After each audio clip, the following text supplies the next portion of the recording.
You are a legendary investor thanks to deals like Facebook and Airbnb.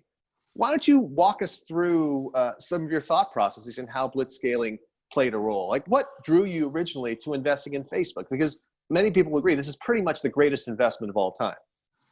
Well, there's a couple of greatest investments of all time, including Google, but Facebook is definitely in the elite league set. When I invested in Facebook, I think it was a $6 million post. So it was kind of the ways that these things play. And actually, there's one little element before I get to answering your question in detail, which is on my LinkedIn account. There's a couple of the mistakes of blitzscaling that Chris and I have actually co-authored, and because it's not easy to show the co-authorship in it, it just kind of comes out of my account, but it kind of ranges from WeWork to actually where Uber was right and wrong, to the challenges with Theranos. So we actually cover, in addition to the positive cases of blitzscaling, we cover some of the exemplar, kind of like, and here is some of the things to kind of watch out for that are more, kind of in on the LinkedIn account side. And Chris and I are the co-authors of that for this. Now, for the detail of thinking about blitzscaling as investing, I think it might be good to kind of say, look, you can actually invest in something, thinking about it as blitzscalable in all of the different elements of venture. So to kind of break a Series A Series BC, and a Series D plus as kind of a way of doing it, although all three of these companies are companies that I've invested at Series A, but they kind of have a different kind of spectrum. So one of the Series A's, starting there, is a company called Aurora, which is autonomous vehicles, with Chris Urmson, who is the technical guy who built Waymo. And part of what he's doing is building Waymo, the second version. And while you'd say, well, this is actually, in fact, really attractive because, okay, here's the guy who built it once and now is rebuilding the whole total fresh technology, and that fresh technology stack, given that the market opportunity is kind of still moving, is a attractive thing, because platforms, by the way, there's a lot of investments in platforms, and you have to usually get the success of go-to-market within a certain sort of time frame. Otherwise, the next iteration of that platform is the one that, or a later one is the one that succeeds. Virtual reality, augmented reality are good examples of that, which is there have been a lot of virtual worlds products. And even now, you're kind of like, well, maybe it's the next generation versus the current generation, depending a little bit what happens with, kind of Oculus and HoloLens and, these kinds of things. And so, with Aurora, you'd say, well, okay, but the problem, of course, is that, you've got already Waymo, which is in a scale, has scale capital, has scale relationships. And so you have to have a theory of scale in order to do a Series A investment. And the theory with Aurora is kind of fairly straightforward, which is that OEMs, because it isn't, you just think, what are the dynamics when you unpack theory of scale? And you say, well, actually, in fact, it's to scale manufacture and scale deployment in this case. And the OEMs don't want to just become, kind of like metal benders for other companies. They want to actually be themselves the primary directors. And so if you had a partnership approach, and Chris Urmson has great relationships with all the OEMs, literally all of them in the world, then that partnership approach might actually be the theory of scale, even when you're investing in a company, is when you have 10 people who are starting their new, like they have the idea about what software they need to build, but because they can't touch any of the IP or the things they do more, they're building from new. And you say, how do I know that's a scale investment? It's because I have a scale plan. And I have a scale plan where I have evidence to my theory about how it would play out. And then, of course, why this is kind of to the earlier question of what's scalable is, you say, well, if it gets to the point where this is a, kind of like has OEMs who are deploying their vehicles with this, then all of a sudden you begin to get this massive deployment. And, there's a lot of different metaphors for networks, but traffic is one of them. Like actually, in fact, having a number of different brains that are all coordinated and communicating with each other actually begins to create one of the things that is kind of a network effect, is a predominant thing. And so therefore, we kind of did a Series A in Aurora with a, and it's since then gotten a Series B led by Sequoia, and so it's in a slight pun, is off to the races. It's heading down the road. So that's kind of the Series A. Well, Uh, one quick note on Aurora. I mean, something that I think maybe people might have missed, but is really essential is, oftentimes distribution comes in different forms. We talk about distribution as being virality. We talk about distribution as leveraging an existing network. In this case, there's actually a personal distribution channel, which is Chris Urmson knows Toyota, General Motors, Ford, and all the executives there. And in this case, part of the theory was not just this is incredible technology, but there is an existing distribution channel that Aurora can tap immediately. And you can actually test that and prove that by talking with the OEMs.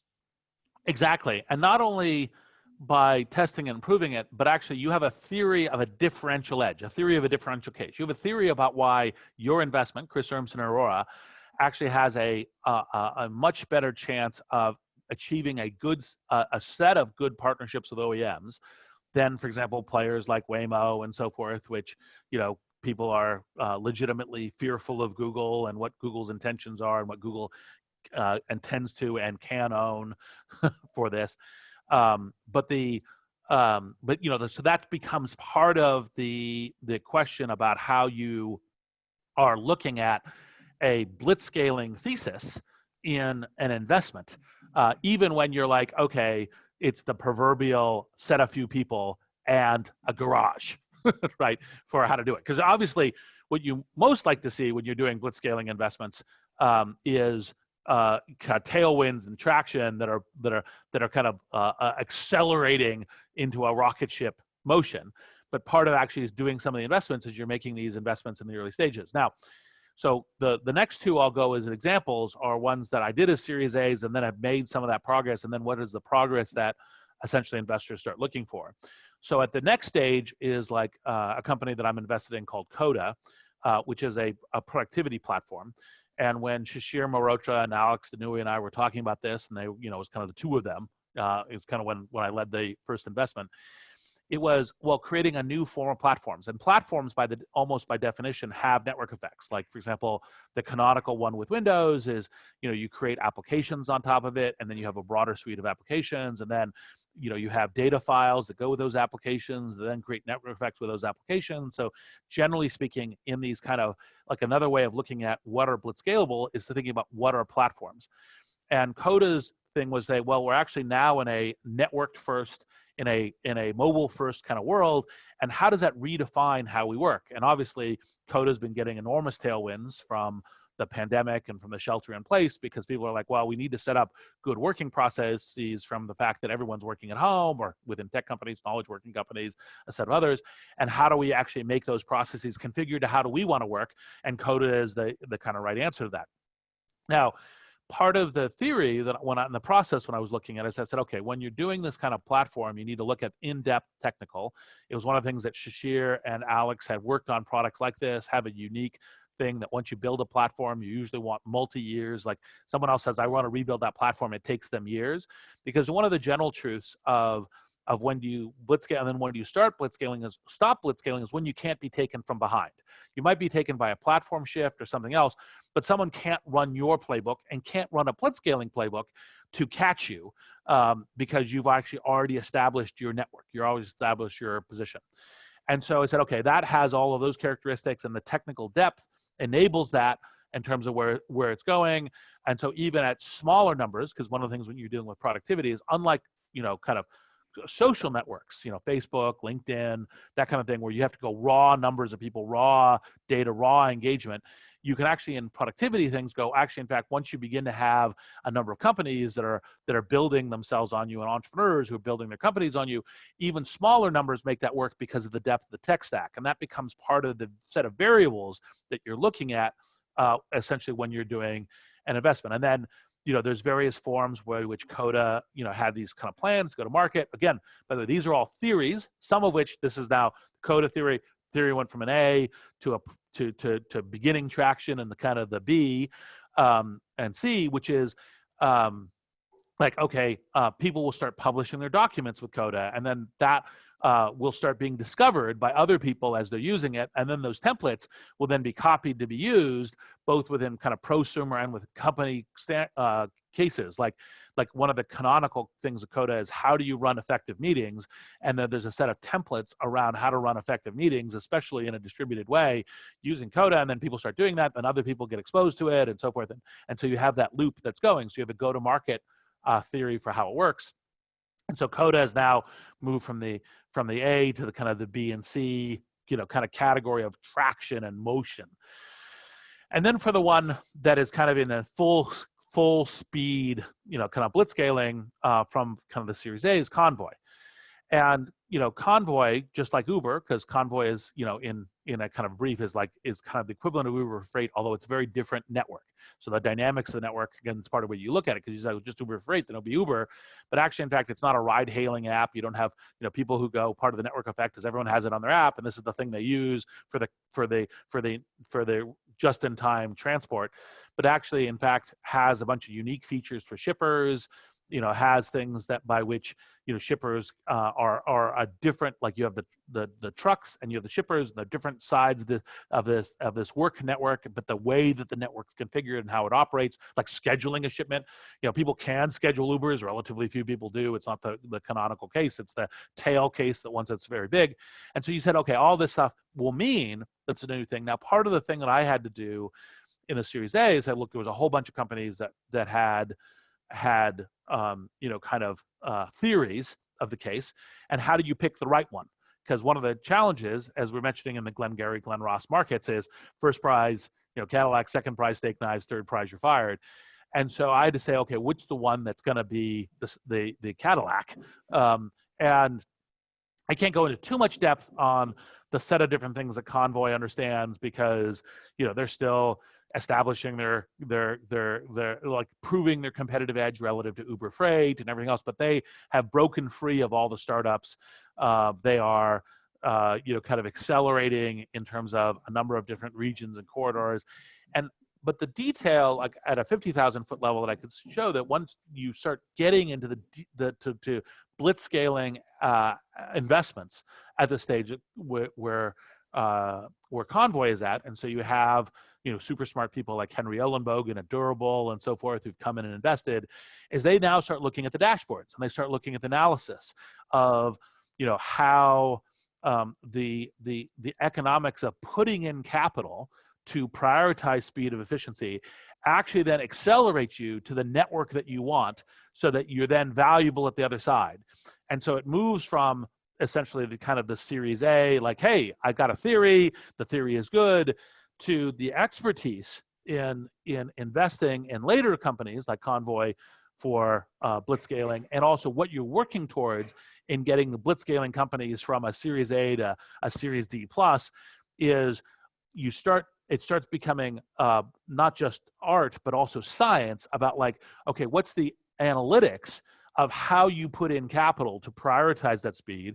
How do you know that you're targeting a market that has a established position afterwards? And then super smart investors like Henry will then come in and lead and or participate in those rounds for it. So that's kind of the arc of blitzscaling investing.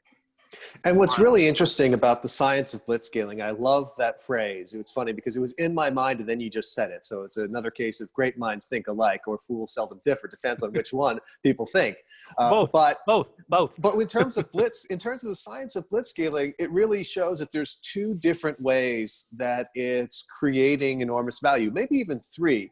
Way number one is what we've implicitly been discussing, which is the science of blitzscaling allows you to evaluate these companies. As you've just described, in each case, you have a set of theories around what's going to allow that company to get to scale. It's not just, oh, this company is hot, or, hey, maybe this would work.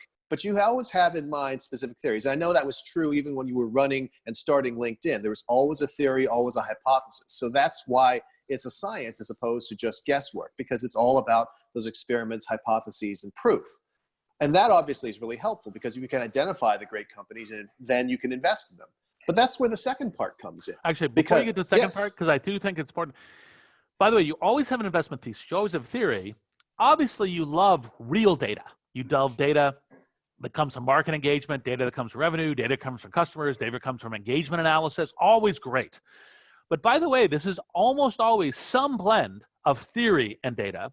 And in the early, it's mostly theory. But even with theory, you can measure by going and talking to smart people, applying the theory of it, et cetera, going, hey, do I think that the market will play out this way?